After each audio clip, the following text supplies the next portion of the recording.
Uh, Big ball, flat, making my end. Fucking big killer, hot. Big ball, flat, making my end. yeah, Fucking big killer, hot. 20% tent, I'm riding and sipping good. Today was a good day, sliding through my hood. Blue hundreds in my pocket, phone rocket, business popping. Glizzy on my lap, and I pray I don't have to pop it. Positive vibe. What's up, YouTube? Man, y'all already know who it is. It's your boy, Sports God TV, where we talk sports like religion. If you haven't already, make sure you hit that like and subscribe button. Share the content, jump in the comments. Let's get it cracking. All right, man, it's here. You know, the conference championship games are here. Man, I cannot wait. Super Sunday, prior to Super Sunday, should I say, is almost here. But before I jump into that, hey man, if you haven't been paying attention to what I've been saying, man, this season, this year, throughout the year, man, then you've been missing out on a lot of good things, man. But anyhow, man, let me jump right into it, man. I went 3-1. Okay, I went 3-1. Whoa, whoop-de-doo.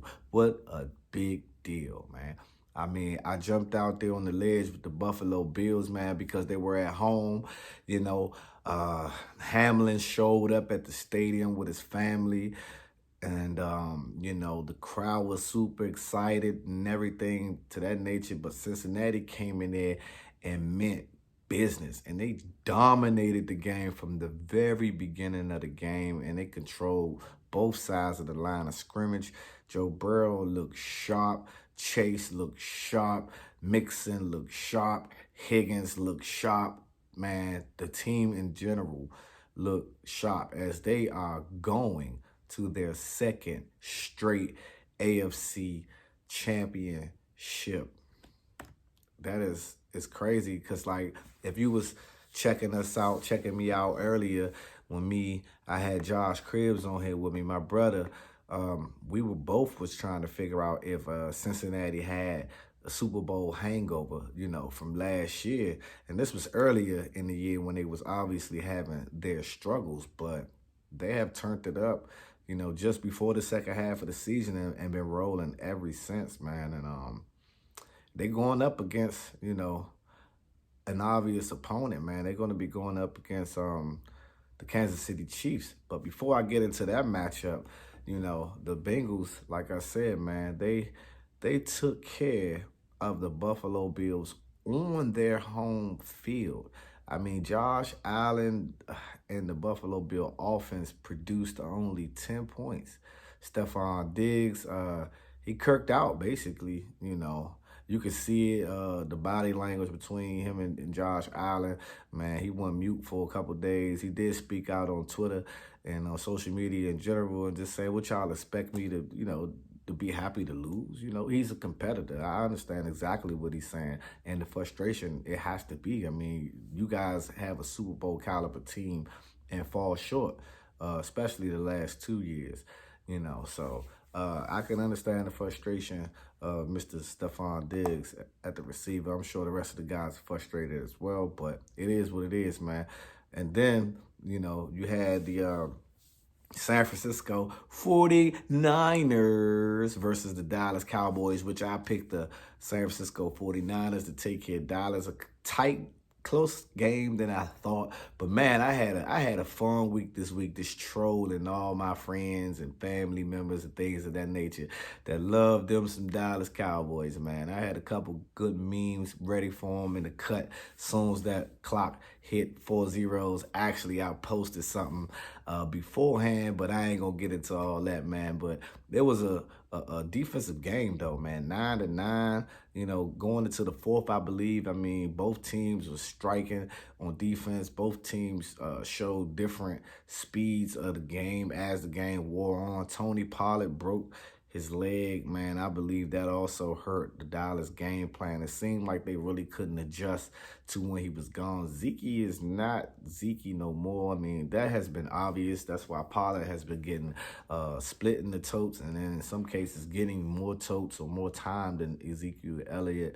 I mean, he still can be an effective back in this league, but he's just not the premier back that he once was. San Francisco, Mr. Purdy didn't throw no interceptions. Speaking of interceptions, your man Dak Prescott. Now, don't jump off Dak Prescott bandwagon because he didn't show up in the playoffs, man. He has had a spectacular season, and when he came back into the offense in Dallas, you guys putting up 30 points per game, and I ain't really hit nobody rapping and scrapping about Dak Prescott. Yes, it was a big game, playoff game, and he threw some obviously costly interceptions. And you can say he pretty much, I ain't gonna say he lost the game, but he dug enough big enough hole, for you guys when you guys could have nicely capitalized. CD Lamb did step up big too, but how can CD Lamb step up if Dak ain't throwing him the ball? So you follow me? So yeah, San Fran just showed what they've been showing over the last 10, 11, 12 weeks, man. They just a powerhouse. The defense is phenomenal. They fast, they fly to the ball, they tackle, they don't make too many mistakes. And yeah, man, they definitely took care of business. Yeah, man. Okay, the Giants and the Eagles. I picked the Eagles to whoop up on the Giants, and that's exactly what they did. They whooped up on them 38-7. In Philly, the link, brotherly love. They was hyped. They was, man, energized, and out the gate, they was on top of them. Jalen Hurts got compared by his coach to Michael Jordan. He was like having Jalen out there on that field, the vote of confidence that he gives his guys, the way he's become a leader of that football team, and the way he has played this year has been absolutely top-notch, man. And he's in the MVP conversation as well with Patrick Mahomes and Justin Jefferson. So that's pretty dope as well. When they been healthy, man, they 15-1 with Jalen Hurts, man, and that one loss came against my Washington Commanders. We was the only team that beat them at full strength. But other than that, I mean, it's not too many flaws in that offense. That defense is just as good as San Francisco defense. In fact, they're 1-2. So Philly is no joke either, man. And they went home. They took care of home field, basically. The Giants just looked like they ain't even supposed to have been there. But look out for the Giants, though. The Giants do have a decent squad. They should be a force to be reckoned with going forward. And then you had the Kansas City Chiefs at the and the Jaguars. I had the Kansas City Chiefs beating the Jaguars, but the Jaguars made the game really interesting. I mean, it was just 27-20, and Jacksonville seems like to play a lot of teams as of late tough, man. They play tough games, and obviously Patrick Mahomes suffered a high ankle sprain, which slowed him down, man. He thugged it out, though. He came back, he played, he was limping, he was getting around, was trying to do whatever he needed to do to make his team, propel his team to victory, to take care of home field, man. And they going to their 5th straight AFC Championship game. Sounds crazy. Who it sound like? Sound like something like that guy that used to play for the New England Patriots in Foxborough by the name of Tom Brady. That's what it seemed like, the way Kansas City, they just find a way, man. And this is going to be a really interesting weekend of football, like I said. And I'm going to start off with the Cincinnati Bengals and the Kansas City Chiefs. Actually, a rematch in the same stadium in Arrowhead. The Bengals obviously beat the Kansas City Chiefs last season, and they have beaten them the last 3 or 4 times straight up, man. Joe Burrow hasn't lost to Patrick Mahomes yet. And the Bengals are coming in this contest confident, like I said, trying to advance to their 2nd straight Super Bowl and get their 2nd straight AFC title. They match up really, really, really, really well with Kansas City. And this matchup is, well, they beaten Mahomes and them while Mahomes were healthy. But this matchup is truly going to depend on the health of Mahomes to see if he can be able to get in and out the pocket the way that he does. Because, when the play breaks down, that's when he's most dangerous. he did mention that he's ready to go. Maybe that's, just throwing some candy out there for everybody to make it seem like he 100%. I believe Cincinnati's going to test that early and often. Come Sunday, Cincinnati again is a tough squad. Joe Burrow, Joe Cool, Joe whatever you want to call him, man. That first pick overall, man, is looking real worthy, man. Joe just love to win. He know how to win. He's a sharp cat, man, back there in the pocket, cool, calm, and he's accurate. And his receivers understand where he wants to go with the football, and vice versa. And they are a scary opponent, man. But I mean, I'm gonna give a slight lean to the Kansas City Chiefs. One, they're at home. It's not like Cincinnati is scared of them. Cincinnati definitely, obviously, not scared of them. They can come in there and beat them again. But I just give a slight lean to Kansas City in this contest. I think Andy Reid, Eric Bieniemy, Travis Kelce, Patrick Mahomes, McKinnon, Kelsey, and that defense find a way to get it done. I believe it will be a close game. Maybe come down to last second, maybe a field goal. If I had to take a guess at a score, man, maybe I could say 23-20 or 24-27, and I lean Kansas City Chiefs. All right. And then on the NFC side, you got the San Francisco 49ers going up against the Philadelphia Eagles in Philly, the city of brotherly love. I do not believe it will be no love going on that field, and maybe even in the stands. If you've been to Philly and you understand what I know, you know it goes down there at the stadium in Philly.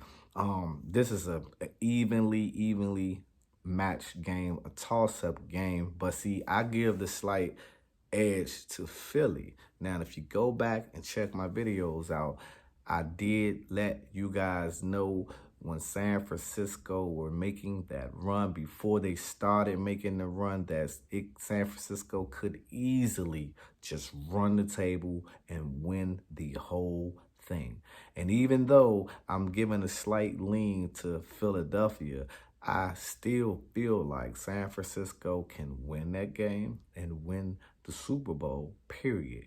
But here's why I believe Philly will win. I think Philly has been the best team for the most part all year. Like I said, they only got beat with Hurts one time this year. If Jalen Hurts doesn't go down for those last two games, you're easily looking at a one-loss team. They're elite on both sides of the football. This is going to be the kicker. You got the offense versus the number one defense, and then on the flip side, you got the number two defense versus, the offense. So it's going to be a war. It's going to be a chess match. The it factor is obviously Jalen Hurts.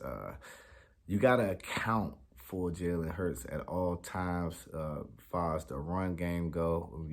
As you know, this season he's been able to throw the football sometimes with ease. And then on the flip side, you got a rookie that has been looking outstanding and has been getting coached up pretty well, but he hasn't played like a rookie yet. Is this the game where Brock Purdy plays like a rookie?